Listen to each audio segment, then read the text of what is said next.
Fala galerinha do canal, beleza? Hoje eu vou estar trazendo aqui para vocês mais um vídeo da nossa playlist de sistemas trifásicos equilibrados. Hoje eu vou estar trazendo um exemplo resolvido para vocês a respeito do fechamento em estrela-estrela, logicamente agora com uma impedância de linha além da própria carga, correto? Vou estar mostrando para vocês um método de resolução desse tipo de exercício. De antemão, já adianto que existem vários. Então, bora pro vídeo.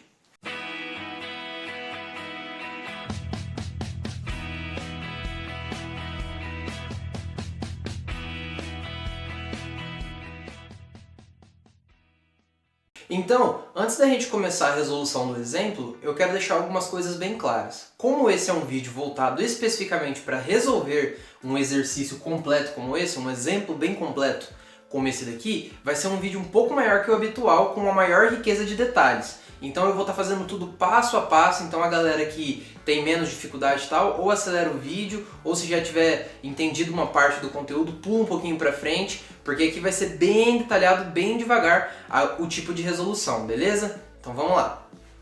Bora dar uma lida no enunciado então. O sistema YY abaixo possui uma carga equilibrada e uma impedância de linha de 4 MJ20 ohms. Se a tensão de linha do gerador é de 16.000 volts e a potência total fornecida à carga, ou seja, a potência total ativa trifásica fornecida a essa carga, porque é uma carga trifásica, é de 1.200 kW com uma corrente de 80 amperes, determine. No enunciado na letra A, determine o módulo da tensão de linha do gerador, que é aquele módulo da tensão de linha AB, que por acaso ele já deu, é até um erro no enunciado. Então vamos substituir essa letra A. Em vez da gente determinar aí o EAB, o módulo dessa tensão que a gente já tem, vamos tentar descobrir qual o valor daquela impedância ali, da minha impedância balanceada fechada em estrela, beleza? B. Desenhe o diagrama fasorial das tensões de linha e de fase do gerador. C. Desenhe o diagrama fasorial das correntes de linha e de fase da carga. D. Encontre o fator de potência do sistema. E letra E. Qual é a eficiência desse sistema? Bora lá? Vamos dar prosseguimento então. Eu gosto sempre de começar a resolução do exercício entendendo o sistema que eu estou analisando e retirando todos os dados que o meu enunciado, o meu proponente do exercício deu para mim, certo? Vamos analisar primeiro então o nosso sisteminha aqui em estrela-estrela, correto? Nós temos o fechamento aqui, temos as minhas tensões aqui na minha geração, certo? Temos aqui uma carga trifásica equilibrada, né? As minhas três impedâncias, e vemos aqui que a gente tem uma queda, uma impedância de linha para cada fase, logicamente, correto? O qual o valor dessa impedância é 4 MJ20, o valor da impedância trifásica a gente não sabe quanto vale, que é o que a gente vai tentar descobrir de início aqui, certo? A gente já pode tentar traçar mais ou menos uma linha de raciocínio de como que a gente vai tentar resolver isso. Por exemplo, como é um sistema trifásico equilibrado, né? A gente tem tanto uma carga quanto uma geração equilibrada, a gente pode fechar, como é um sistema em estrela-estrela, a gente pode fechar aqui o fio neutro nos dois pontos e analisar esta primeira malha aqui, ó, ou a malha de baixo, ou até a terceira malha. Você pode usar qualquer uma das três como referência, seja em relação à fase A, à fase B ou à fase C. A gente pode analisar isso daqui como se fosse um circuito monofásico. Como que a gente faz? A gente fecha uma malha aqui com o meu fio neutro, logicamente, porque é um sistema balanceado e tem o meu fio neutro, porque não volta nenhuma corrente aqui. Com isso a gente fica com esse sisteminha aqui, ó, essa primeira malha aqui, que vai do E a N, passa pela minha impedância de linha, passa aqui pela minha carga trifásica, né? No caso passa pelo meu Z1 e volta pelo meu neutro. Redesenhando isso para ficar mais fácil de entender, a gente fica redesenhando isso como um circuito monofásico, a gente fica com um sisteminha parecido com esse, onde a gente tem a nossa tensão EAN aqui, a minha tensão de fase, né, do meu gerador. A gente tem a nossa impedância de linha, logicamente que vai causar uma queda de tensão nessa minha tensão gerada aqui, né, nessa tensão do meu gerador em relação à distribuição. E a gente vai ter essa impedância aqui, né, que é a minha impedância da minha carga trifásica. Portanto, se a gente analisar aqui, nós vamos ter três tensões para analisar no caso, certo? Nós temos a tensão da fase do meu gerador, a queda de tensão que eu tive da linha, na transmissão dessa energia da geração para a carga, certo? A queda de tensão na linha. E a queda de tensão em cima da minha carga, o quanto a minha carga consumiu de tensão, certo? Após ter a minha queda aqui no caminho da transmissão dessa energia, correto? como a gente está querendo analisar primeiro, achar quanto vale essa impedância aqui da carga, né? Logicamente a gente vai ter que dar um jeito de analisar esse circuito nos mesmos moldes que a gente fazia lá com circuitos CA ou CC, utilizando lei de Kirchhoff, entendeu? Tanto de malha quanto lei de Kirchhoff das correntes. No caso a gente vai usar lei de Kirchhoff das tensões. Mas antes da gente analisar isso daí, a gente precisa então dar uma olhada nos dados que a gente tem acesso, todos os dados. Então vamos transcrever isso daí por extenso, certo? Primeiro, o que a gente tem de dados teóricos? A gente sabe que a potência ativa, que é o meu P, correto? Total trifásico fornecido para essa minha carga aqui é de 1.200 kW. Assim como a gente sabe que a minha impedância de linha é 4 mais J20. Se você pegar esse 4 mais J20, jogar lá na calculadora e converter para a forma polar desse número complexo aqui, porque aqui ele está na forma retangular, você vai chegar nesse cara aqui, ó. É a mesma impedância, logicamente, só convertido para a forma polar, que vai ser 20,4 com um ângulo de 78,7 ohms. A gente tem a relação dessas tensões aqui. Da onde que saiu isso daqui? Ele me deu no próprio enunciado, na representação do diagrama ali, no desenho do meu enunciado, ele me deu essa tensão de linha aqui. Por que é uma tensão de linha? Porque é uma tensão entre a fase A e a fase B. Uma tensão entre duas fases é chamado de tensão de linha, certo? E esse EAB, ele me diz que vale 16 kV. Então a gente já pode tirar daqui os nossos parâmetros e extrapolar isso para as outras tensões de linha que a gente tem. Então a gente sabe que o módulo do fasor dessa tensão de linha vale 16 kV, que é o tamanho lá do meu vetor, do meu fasor, certo? Mas qual o ângulo, qual a fase dele? Bom, a gente precisa lembrar que a nossa geração, a gente sempre seta ela na referência, certo? Então se a gente começasse aqui em relação à minha tensão de fase, que é o meu EAN, ela tem ângulo zero. Mas quando a gente passa para a tensão de linha, que a gente faz aquela transformação, vocês se lembram? Tensão de linha é raiz de 3 vezes a tensão de fase, somado o ângulo 30 lá na minha fase, no meu ângulo, certo? Então, se a minha tensão de fase seria ali um módulo vezes raiz de 3 somado com 30, então, se a minha geração está setada na minha referência, o meu EAN ele tem um ângulo zero, mas o meu EAB tem que ter esse ângulo zero somado com 30 graus, certo? Porque eu estou passando da minha tensão de linha no estrela para a minha tensão da minha tensão de fase do estrela para a minha tensão de linha. Se você não está conseguindo acompanhar essa parte, volta lá na videoaula a respeito do fechamento estrela. Lá eu explico detalhadamente essa relação que sai da minha tensão de fase para a minha tensão de linha. Inclusive tem a demonstração teórica lá de como que isso acontece, certo? Portanto, se o meu EAN está setado na referência zero, está no ângulo zero, a minha tensão de linha só pode estar na referência de 30 graus, porque ela está adiantada em relação à minha tensão de fase. Então, o meu EAB é 16 kV com ângulo 30. Assim como o meu EBC vai estar defasado do meu EAB de 120 graus negativos, correto? Então, o que acontece? Ele tem o mesmo módulo, porque são tensões equilibradas, então tanto o EBC quanto o ECA têm o mesmo módulo, porém ele está defasado de 120 graus negativos, certo? Então menos 120 acrescentado do mais 30 da relação da tensão de linha com a tensão de fase, dá menos 90 graus. A mesma coisa para o ECA, que é 120 positivo, mais 30 da relação de tensão de linha com a tensão de fase, fica 150.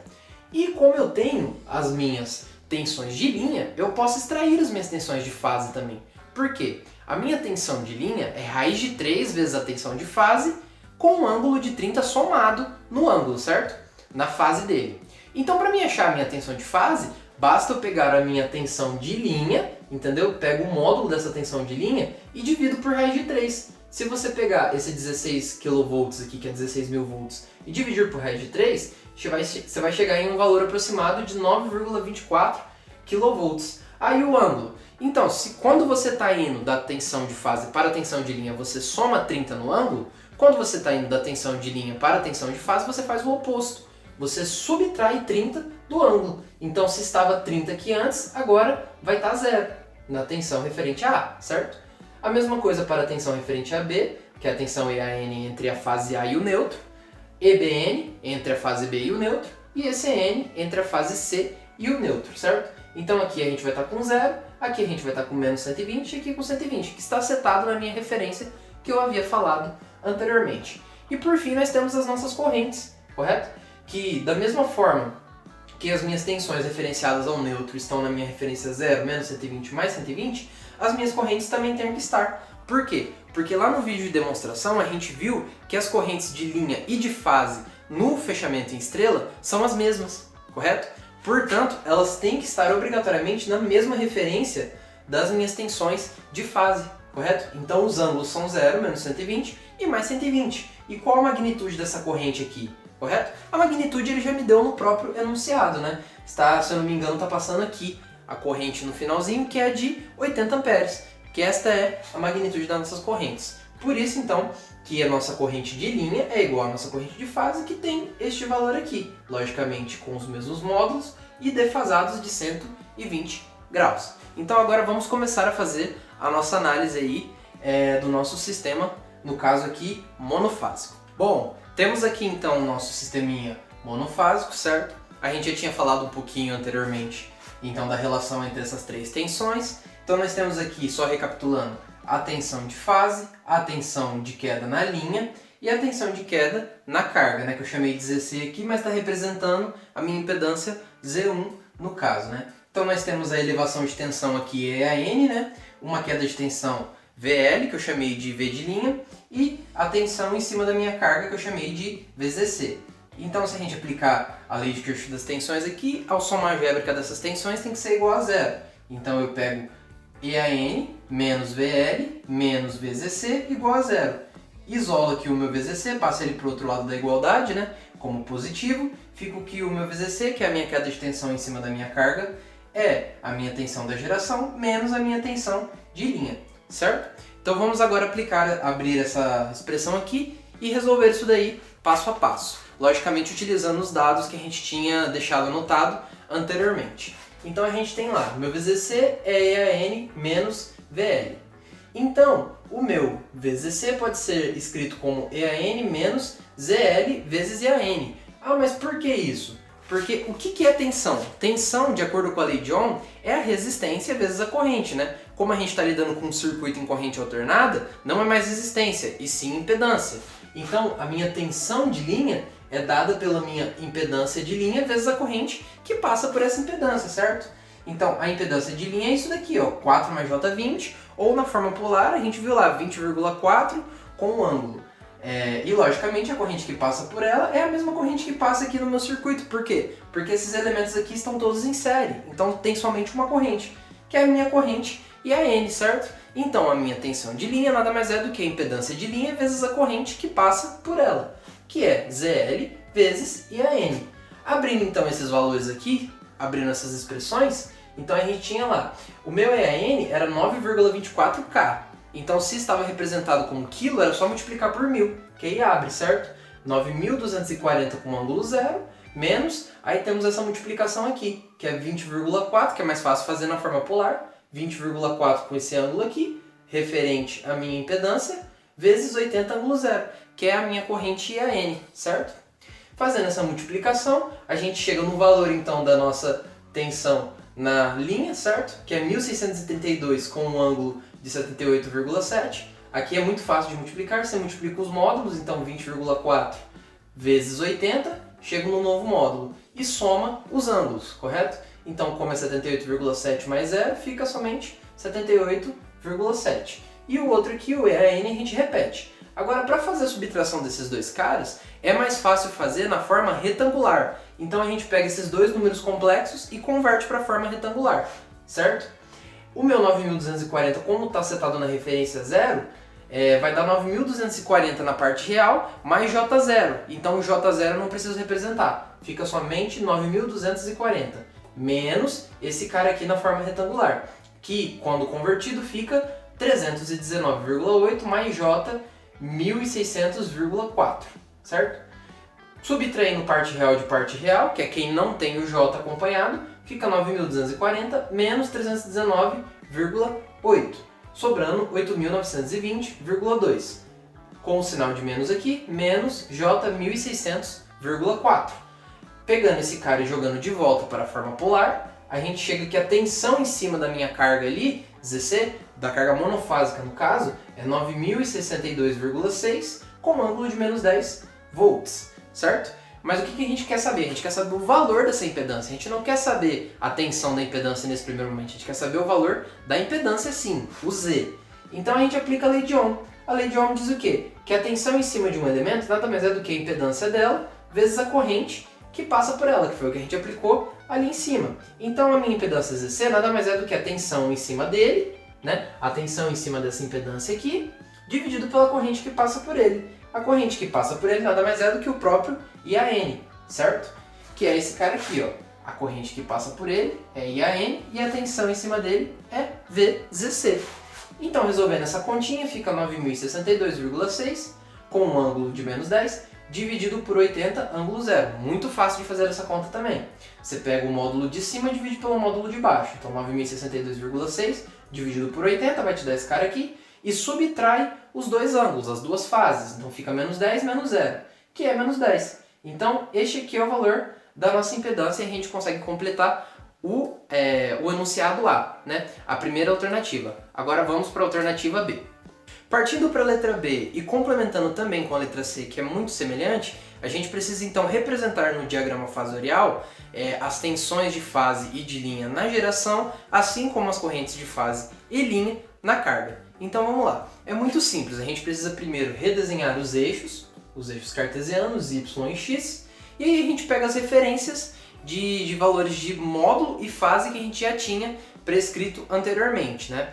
Como eu fiz aquela tabela, eu não vou transcrever aqui, eu vou colocar somente o nome do fasor aqui correspondente, mas geralmente quando a gente vai colocar isso daqui no papel, numa resposta de uma questão, por exemplo, se você fosse representar o EAB, que é a tensão EAB, você coloca aqui, representa o ângulo e você colocaria aqui EAB e coloca o módulo, entendeu? No caso, por exemplo, o EAB ele tinha um módulo de 16 kV, certo? Então você colocaria aqui EAB igual a 16 kV e o ângulo já está representado aqui.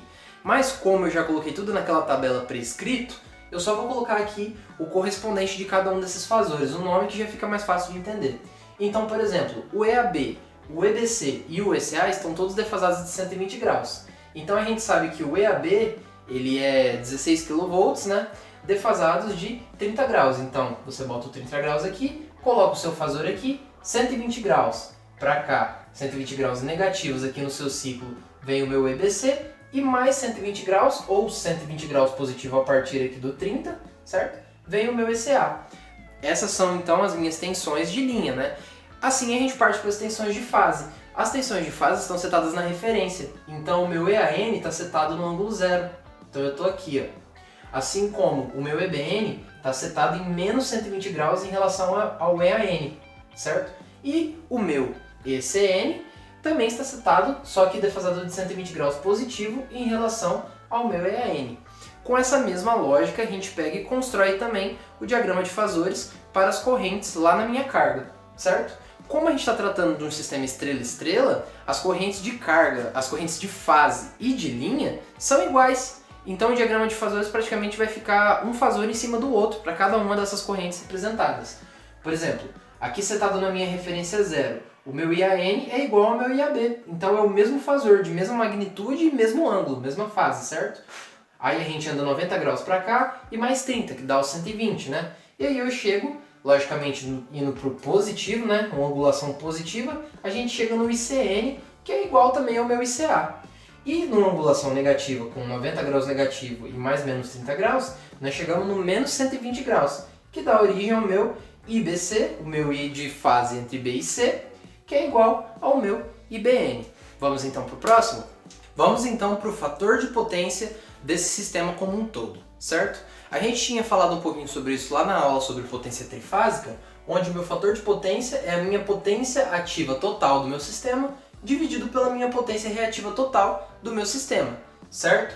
Então o que a gente precisa fazer? Vamos calcular separadamente qual que é essa potência ativa trifásica total e quanto que vale também essa potência reativa trifásica total. Aí a gente faz essa divisão e acha o fator de potência, certo? A potência ativa trifásica total nada mais é do que somar as porcentagens de potências que foram gastas no meu sistema, né? Então eu tenho esse sisteminha aqui, ó. O meu gerador fornece, logicamente estou analisando para uma fase só. Meu gerador forneceu uma potência, né? E eu preciso saber qual que é essa potência. consumir essa potência na linha e consumir essa potência na carga. Então, se eu quero saber o valor da potência que eu gerei, é só somar quanto eu consumi na linha mais quanto eu consumi aqui na minha carga, correto? Então, a minha potência total trifásica ativa nada mais é do que o quanto de potência que eu consumi na linha mais o quanto de potência que eu consumi lá na minha carga. O quanto eu consumi na minha carga, o próprio enunciado já me deu, que é 1.200 K, 1.200 quilowatts, aliás, certo? Eu só preciso saber, então, quanto que eu consumi na minha linha, certo? E como que a gente faz isso? A potência trifásica, vocês lembram que era 3 vezes a potência monofásica? Ah, mas como que eu calculo a potência monofásica, né? Como eu estou falando de potência ativa, o único componente que consome e faz potência ativa, no caso, que converte em trabalho útil, é o resistor. Indutores e capacitores não fazem isso. Então o que eu preciso fazer? Como que eu calculo potência com valores de resistência e corrente? R vezes E ao quadrado. Então o que eu preciso fazer? Para calcular a potência em cima desse cara aqui, ó, na minha linha. Esse cara aqui é o meu componente da linha, que tem essa resistência, e essa é a indutância aqui, que compõe a minha impedância. Mas eu só preciso da minha resistência, porque o meu P ativo só vem dela. Então para mim calcular a potência em cima desse resistor, é o valor dele vezes a corrente ao quadrado que passa por ele. A corrente ao quadrado que passa por ele é o IAN, certo? Então é só substituir aqui, ó. 3 vezes, porque aqui eu analiso para uma fase só. Só que como eu quero total, eu preciso analisar para as 3. Então é 3 vezes a potência de uma fase só, porque é um sistema equilibrado. Então, R vezes E ao quadrado, 4 vezes 80 ao quadrado, 4 da resistência, 80 da corrente ao quadrado para ser potência, certo? E 3 vezes isso para ser a potência consumida na minha linha nas 3 fases juntas, né? Feita essa multiplicação somado com 1.200K, eu chego na minha potência total ativa trifásica, que é 1.276,8 kW, certo? Para minha potência aparente trifásica total é mais fácil ainda, porque eu posso fazer direto. A minha, como a gente demonstrou lá no nosso vídeo de potência trifásica, certo? A gente viu que a potência total trifásica aparente é raiz de 3 vezes a tensão de linha vezes a corrente de linha, ou 3 vezes a potência monofásica, a potência aparência monofásica, né? Então você poderia também substituir isso daqui por 3 vezes V de fase vezes I de fase. Só que aqui eu achei mais fácil. Então fica a raiz de 3 vezes a tensão de linha EAB, que vale 16K, vezes a corrente de linha, que é igual à corrente de fase, IAN, certo? Que também vale 80. Vale ressaltar só para lembrar que como a gente está tratando das potências, as fases, a fase de cada uma desses caras aí não é importante, por isso que a gente está tratando só do módulo, tá? Então é raiz de 3 vezes 16K vezes 80. Chego então que a minha potência total aparente trifásica é 2.217 kVA, certo? Fazendo então a divisãozinha aqui de cima, nós vamos chegar que o nosso fator de potência é de aproximadamente 0,58 atrasado. Vamos para a última questão então? Por fim, vamos à letra E, onde ele diz que a gente precisa calcular o rendimento total do sistema como um todo. O rendimento nada mais é do que a potência de saída sobre a potência de entrada. Como a gente está falando respectivamente do rendimento desse sistema, a gente está falando de quantidade de energia convertida, aproveitada. Portanto, a gente está se referindo especificamente à potência ativa desse sistema. Então vai ser a minha potência ativa de saída, que eu estou aproveitando na saída do meu sistema, sobre a potência de entrada, a potência lá do meu gerador, a potência que eu forneci, certo? A potência de saída nada mais é então do que a potência total trifásica da carga. É a potência que foi aproveitada, que foi convertida lá na minha carga. Logicamente, como eu estou falando do conjunto, eu estou falando da potência trifásica como um todo. E a potência de entrada nada mais é do que a potência do meu gerador, a potência ativa fornecida pelo meu gerador. Então, é a potência total ativa trifásica, certo? Ambos os valores eu já tenho do enunciado do exercício anterior, da alternativa anterior. Então é só substituir os valores. A potência ativa total trifásica da carga é 1.200K, que foi dado lá no meu enunciado no começo. E a potência total trifásica a gente calculou para poder ver o fator de potência no enunciado anterior, que é 1.276,8K. Simplificando o K com o K, a gente divide esses dois caras e chega num rendimento de aproximadamente 94%. Por hoje é isso, galera. Obrigado. Então é isso, pessoal. E se você gostou desse vídeo, não se esqueça de se inscrever no canal para ter acesso a todas as próximas aulas E deixe o seu gostei. Não se esqueça de compartilhar esse vídeo nas suas redes sociais e com seus amigos mais próximos. Obrigado, até a próxima.